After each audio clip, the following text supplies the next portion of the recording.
এই পিচ্চি, আমাকে ঠিকমতো আদর করতে পারবি তো? ভাবি এসব কি বলছেন আপনি? এই পিচ্চি, তোমাকে বলছি, তুমি আমাকে ভাবি বলবে না, এখন থেকে বউ বলবে। বউ বলবো মানে? আপনি তো আমার ভাবি হন, তাহলে বউ বলবো কেন? তোকে বারণ করছি না? আর এখন আমি তোর বউ। তোর ভাইয়ের সাথে আমার বিয়ে হওয়ার কথা ছিল, কিন্তু হয়নি। হয়নি তাতে কি হয়েছে? আমি তো আপনাকে কাল অবধি ভাবি ডেকেছি, আর আজ আমাদের বিয়ে হলো। আমি কি করে আপনাকে বউ হিসেবে মেনে নেব বলেন? তুই মেনে নিবি, তোর দাদুও মেনে নিবে। আর শোন, তোকে বলছি না, তুই আমাকে ঠিকমতো আদর করতে পারবি কিনা বল। আমি অত কিছু শুনতে চাই না। আপনাকে জানতে হবে কেন আমি ঠিক মতো পারবো কি না? আমি তো আপনাকে ভালোবাসি না, আর বিয়েটাও করতে চাচ্ছিলাম না। তার উপর বউ হিসেবে মানি না, তাহলে আপনাকে আদর করতে যাব কেন? এখন মানিস না, কিন্তু একটা সময় তো মানবি। তাহলে তুই ঠিকমতো আমাকে আদর দিতে পারবি কিনা আমার সেটা জানতে হবে না? আমি তোর বউ, তোর কাছ থেকে কি চাইবো সেটা তুই খুব ভালো করেই জানিস। এখন কথা না বাড়িয়ে আমার কাছে আয়, আমাকে একটু আদর কর। আজব তো, এই না বললাম আমি আপনাকে স্ত্রী হিসেবে মানি না, বিয়েতে রাজি ছিলাম না, কখনো আপনাকে ভালোবাসতে পারবো না। তাহলে আপনি কি করে ভাবছেন যে আমি এখনই আপনার কাছে আসব? তুই আমাকে ঠিকই ভালোবাসবি আর ঠিকই আদর করবি। আমি কি জানি না মনে করেছিস? তুই যে আমাকে লুকিয়ে লুকিয়ে দূর থেকে দেখতি, সেটা আমি বুঝতে পারি না ভেবেছিস? মানে আপনি এসব জানলেন কি করে? আর আমি কোথায় আপনাকে দেখেছি বলেন তো? ও, তার মানে সত্যিই তুই আমাকে দেখেছিস? তাহলে তো হয়েই গেল। তুই যে আমাকে দূর থেকে ভালোবাসিস সেটা তো জানতাম না। এখন কথা না বাড়িয়ে আমার কাছে আসো সোনা, আমাকে একটু জড়িয়ে ধরো।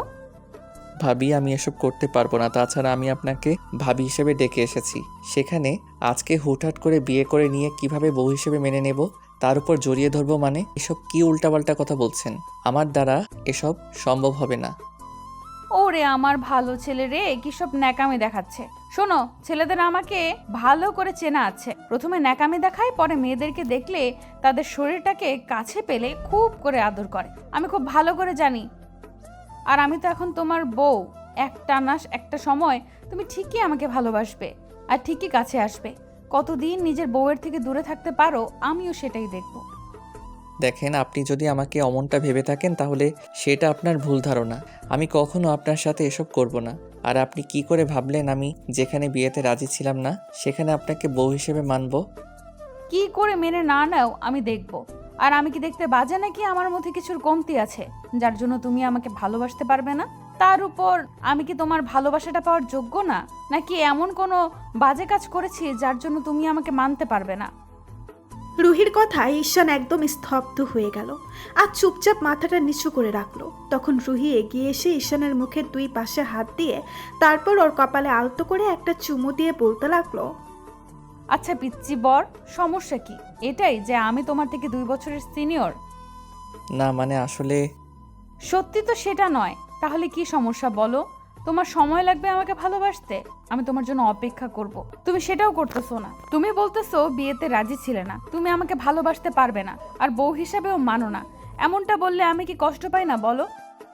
আমি জানি তুমি আমার থেকে জুনিয়র বলে আমাকে মেনে নিতে চাইছো না, কিন্তু দেখো, বিয়েটা তো যেখানে তোমার ভাইয়ার সাথে হওয়ার কথা ছিল সেটা না হয়ে তুমি আমাকে বিয়ে করেছো। এটা কি আমার দোষ ছিল বলো? তোমার ভাইয়া তো আমাকে পছন্দ করতো না, অন্য একটা মেয়েকে ভালোবাসতো। সেটা বিয়ের আগে বলতে পারেনি, বিয়েটা ঠিক হওয়ার আগে বলতে পারেনি, কিন্তু বিয়ের আগের দিন রাতে বলল। এতে আমার কি দোষ বলো? আমি তো সবটা মেনে নিতে চেয়েছিলাম, কিন্তু তোমরা যখন আমাদের বাসায় গিয়েছিলে ভেবেছিলাম তোমার সাথে আমার বিয়ের কথাটা হবে, কিন্তু হুটহাট করে তোমার বাদর ভাইয়াটা আমাকে দেখার জন্য সামনে গিয়ে বসে পড়লো। তখন খুব খারাপ লেগেছিল। হুটহাট করে যে বর একটা এরকম চেঞ্জ হয়ে যাবে আমি সেটা জানতাম না। কিন্তু দেখো, আমি তো তোমার ভাইয়াকে ভালোবাসিনি, কিংবা আমাদের মাঝে তেমন কিছুই হয়নি। আর তুমি জানো কিনা জানি না, বিয়ের আগে আমার কোনো রিলেশন ছিল না, কারণ আমি এসব রিলেশন আর প্রেম ভালোবাসায় বিশ্বাস করতাম না, যার জন্য কারোর সাথে এরকম সম্পর্কে যাইনি। তুমি যাকে বিয়ে করেছো না, সে এখনো ভার্জিন। ভাবির মুখে এমন কথা শুনে চুপচাপ ঈশান ওর মুখের দিকে তাকিয়ে রইল। রুহি আবারও একটা মুচকি হাসি দিয়ে ওর কপালে একটা কিস দিল, তারপর গালে একটা কিস দিয়ে বলতে লাগলো, পিচ্চি, আমি বুঝতে পারছি যে তোমার ভাইয়ার সাথে আমার বিয়ে হওয়ার কথা ছিল, তার উপর তুমি আমাকে কাল অবধি ভাবি ডেকে এসেছো। তারপর হুটহাট করে রাতে তোমার ভাইয়া জানিয়ে দিল বিয়েটা করবে না। তাহলে কি করে এমনটা হবে না? আমি বুঝতে পারছি তোমার সময় লাগবে, দেখো, নিজের বউকে ছেড়ে কেউ দূরে থাকতে পারে না, কিন্তু যবে থেকে তুমি আমাকে ভালোবাসতে শুরু করেছো এসব তোমার কাছে কোনো ফ্যাক্ট না। আমি তোমার থেকে বয়সে সিনিয়র, আমাদের মাঝে 2 বছরের ডিফারেন্স আছে। আর আমি একটু রাগী, এর জন্য তুমি আমাকে ভালোবাসতে পারছো না। তুমি একটাবার আমাকে সুযোগ দাও, আমি প্রমাণ করে দিব বয়সটা সম্পর্কের কোনো ডিফারেন্স নয়, ভালোবাসলেই সবই সম্ভব। ঈশান কোনো কথা বলছে না, চুপচাপ আছে। কি বলবে বুঝে উঠতে পারছে না। এটা ঠিক যে আব্বু আম্মুর কথাতে বিয়েটা করে নিতে হয়েছে, আর ভাই এরকম একটা কাজ করবে ভাবতেও পারেনি ঈশান। অন্য কাউকে ভালোবাসে সেটা বিয়ে ঠিক করার আগেই বলে দিত, তাহলে ওরা বিয়েটা ঠিক করতো না, কিংবা ঈশানের সাথে বিয়েটা ঠিক করতো। কিন্তু বিয়েটা ঠিক হওয়ার 1 সপ্তাহ পরে বিয়ের আগের দিন ওরা জানতে পারলো ওর ভাইয়া অন্য কাউকে ভালোবাসে, আর তাকে বিয়ে করা ছাড়া কাউকে বিয়ে করবে না। আপনারা কি ভাবছেন এখানে কি হচ্ছে? এতক্ষণে হয়তো সেটা কিছুটা হলেও আন্দাজ করতে পেরেছেন। আসলে ঈশানের ভাইয়া একটা মেয়েকে ভালোবাসতো, সেটা বাসায় বলতে পারছিল না। আর তারপর যখন কালকে মেয়েটা সুইসাইড করার চেষ্টা করে, তখন ঈশানের ভাইয়া ওকে বিয়ে করবে বলে। ভাইয়া মেয়েটাকে প্রচণ্ড ভালোবাসে, তাই বাসায় এসে বলে মেয়েটাকে বিয়ে করবে। আপু প্রচণ্ড পরিমাণে রেগে যায়, তারপর ওকে কয়েকটা থাপ্পড় মেরে ত্যায্য পুত্র করে বের করে দেয়। ঈশানের ভাইয়ার উপরে খুব রাগ হয়েছিল যে বিয়ের আগের দিন রাতে এসব কি নাটক, তাছাড়া এখন সম্মানটা বাঁচবে কি করে।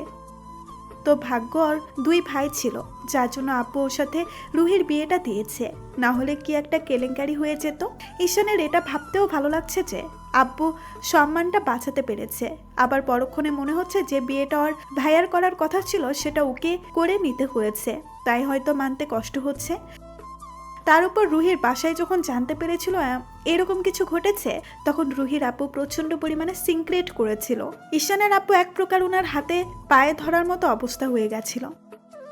তখন ঈশানের মামা আর ওর কয়েকটা কাজিন রুহির আব্বুকে বুঝাতেই উনি আর কোনো উপায় না পেয়ে সম্মানটা বাঁচাতে বিয়েটা দেয়। আর ঈশানের আব্বু ওনাকে কথা দিয়েছে ঈশান ওনার মেয়েকে কখনো কষ্টে রাখবে না। আর ঈশান যদি সেটা করে তাহলে রুহি এগুলো বাসায় গিয়ে বললে 2 পরিবারের মাঝে সম্পর্কটা নষ্ট হবে, এই জন্য কিছু বলতে পারছে না। কিন্তু হঠাৎ করে বাসর ঘরে আসার পর এরকম কথা বললো দেখে ঈশান এরকমভাবে রিয়্যাক্ট করে বসলো। ঈশান কোনো কথা বলছে না দেখে রুহির চোখের পানি টলমল করতে লাগলো। ও বুঝতে পারলো ঈশান হয়তো ওকে কখনো মেনে নিতে পারবে না, তাই রুহি বলতে লাগলো, আচ্ছা পিচ্চি বর, তোমার ভালোবাসাটা যদি আমার কপালে থেকে থাকে তাহলে আমি একটা না একটা সময় ঠিকই তোমার ভালোবাসাটা পাবো, আর আমি জানি সেটা খুব শীঘ্রই হবে। আর যদি না থাকে তাহলে আমি এখান থেকে অনেক দূরে চলে যাব। দেখো, আমি ভাবতেই পারছি না যে সারা জীবন যেখানে রিলেশন করলাম না, কাউকে ভালোবাসলাম না, কারোর সাথে উল্টাপাল্টা কিছু করিনি, সেখানে আমার স্বামী আমাকে বিয়ের পর বলছে আমাকে মেনে নিতে পারবে না, আমাকে ভালোবাসে না। এটা কি আমার জন্য কষ্টের নয় বলো?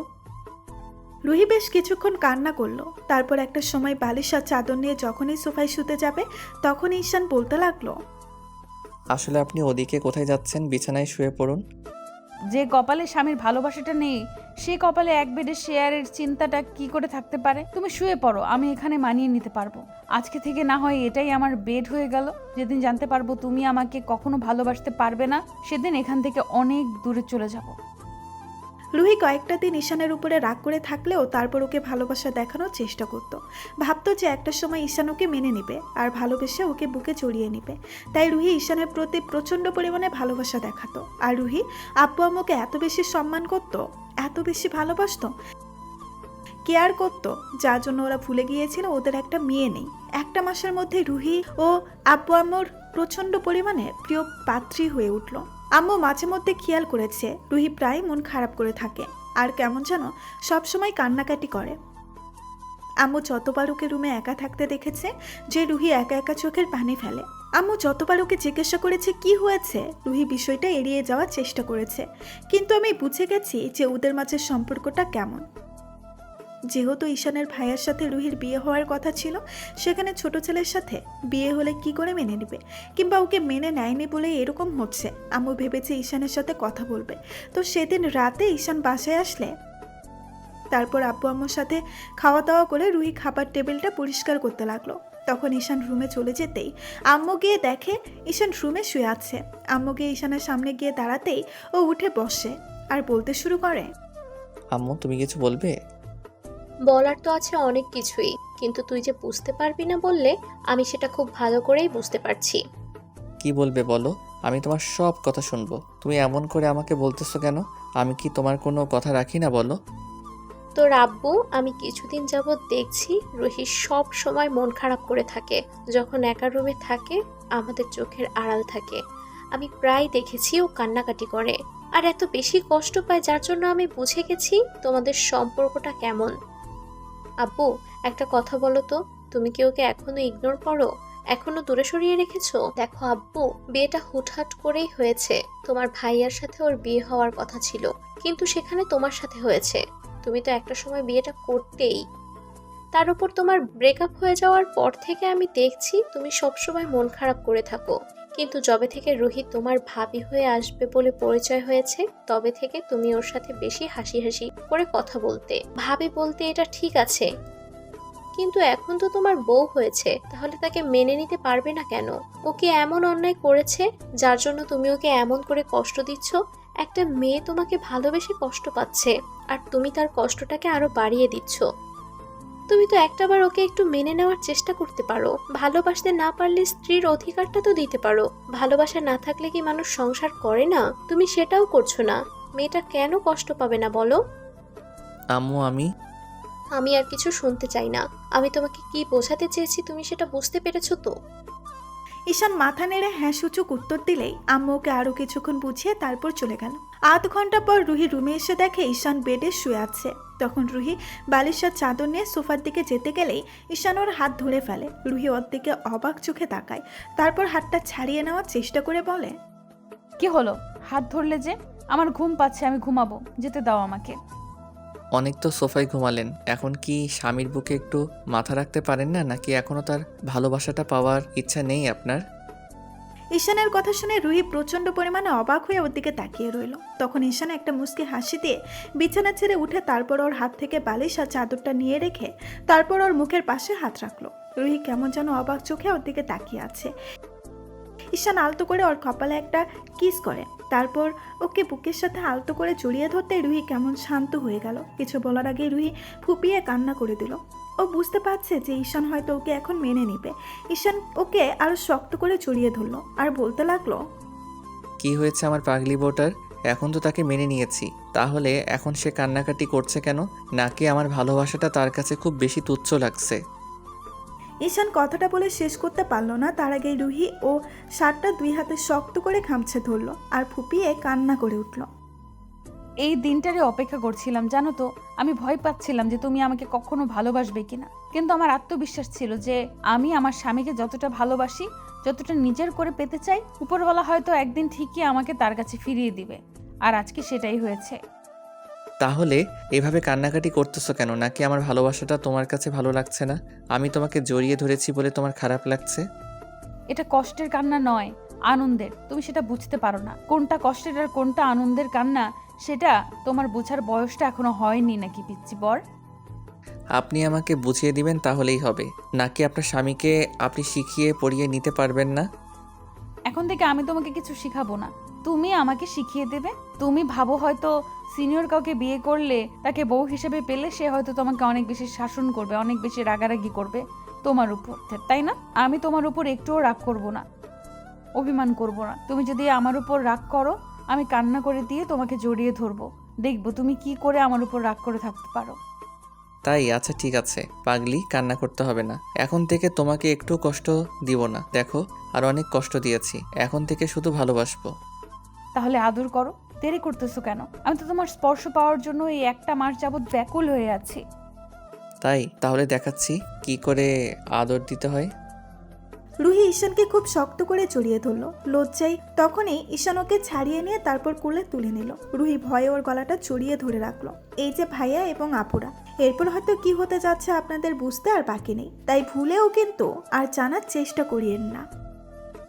আমাদের দেয়া গল্পটি যদি আপনাদের ভালো লেগে থাকে তাহলে একটি লাইক করুন। আরও নতুন নতুন গল্প পেতে চ্যানেলটি সাবস্ক্রাইব করে বন্ধু হয়ে আমাদের পাশে থাকুন। ধন্যবাদ সবাইকে।